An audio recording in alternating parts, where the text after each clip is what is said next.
Yeah, it was definitely crazy. I was not expecting it at all, actually. I came into the competition in the 3rd seed, and then slowly throughout the competition, it was kind of like a, sweet, I made top 12, I'll be a second-team All-American, and then more people got out, and it was like, I made top 8, I'll be a first-team All-American, which was really, really exciting because that was the first time I would be a first-team All-American. And then I made top 3, and I was like, wow, this is really, really awesome. And then on my last attempt at 182, I made it over, which was just like a crazy experience. That's almost 6 feet and like way over my head. And then it was kind of like super, super exciting, like we're celebrating, but then I still had to watch the next 2 competitors go over that height, and they both ended up missing, and then I just kind of won, and it was kind of just like a shocking moment that I like was not expecting at all. Definitely didn't hit me at first. Didn't even hit me as I'm standing on top of the podium getting my trophy.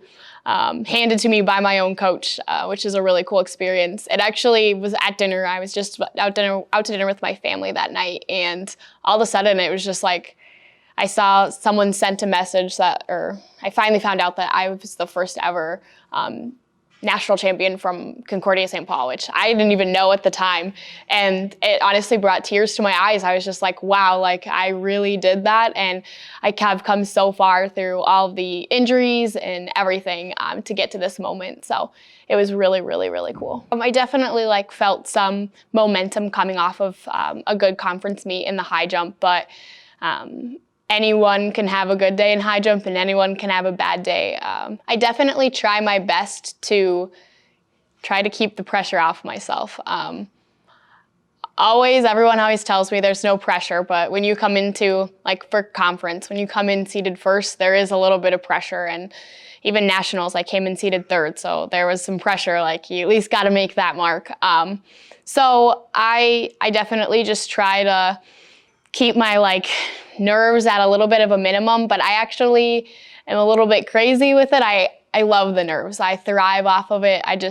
It feels like adrenaline to me. And so I use all the nervous energy, all the expectations, and even my expectations and are the highest. Like I want to succeed. So that's definitely something I try to use. I stayed the course through COVID, working out in home gyms and sometimes on like my high school track or wherever we could get in to just get in a workout. And I stayed the course. A lot of it is honestly, I have to say, because of God.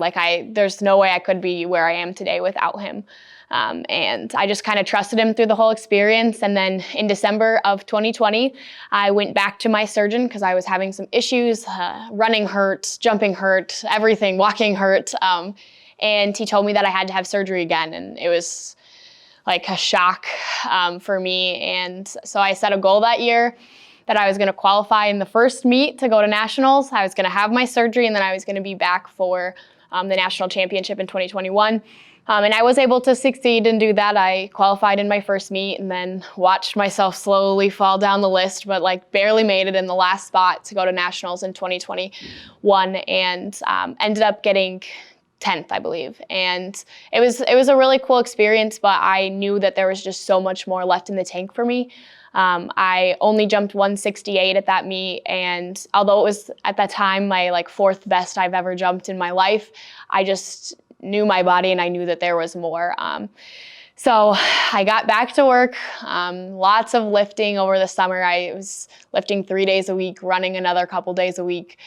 Yeah, definitely didn't take the vacations that I maybe wanted to. Was definitely focused on track, and came back this year. Going into the first meet of the season in December, we had no idea what to expect. My coach had an idea that I could jump 165 or I could jump 172. He was thinking somewhere in between there, and I jumped 177, and it was just wow, all of that hard work is paid off. And then to get to the national championship and improve that mark by another 5 centimeters, just absolutely crazy. And it just makes me want to work even harder because now I know that the hard work is working. And so I'm just honestly ready to get back after it. And My teammates are just so awesome, and they support me through everything. The amount of support, especially after winning the national championship, I don't know that there's a single teammate out there that didn't reach out to me and just say congratulations, and it really, really meant a lot. Even though I didn't have time to say thank you to every one of them, it really did mean so much. And actually, it's really funny, the fact that I am a Golden Bear. Growing up, my nickname, I have 5 older siblings, and then my parents, my nickname was always Bear.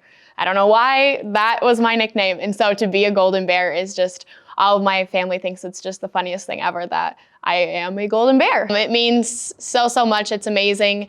But honestly, I just have to be thankful to God for getting me to this position, giving me my athletic gifts, and carrying me throughout, surgeries, and making me still have hope that there are really, really great things to come. Then tell me what you waiting for.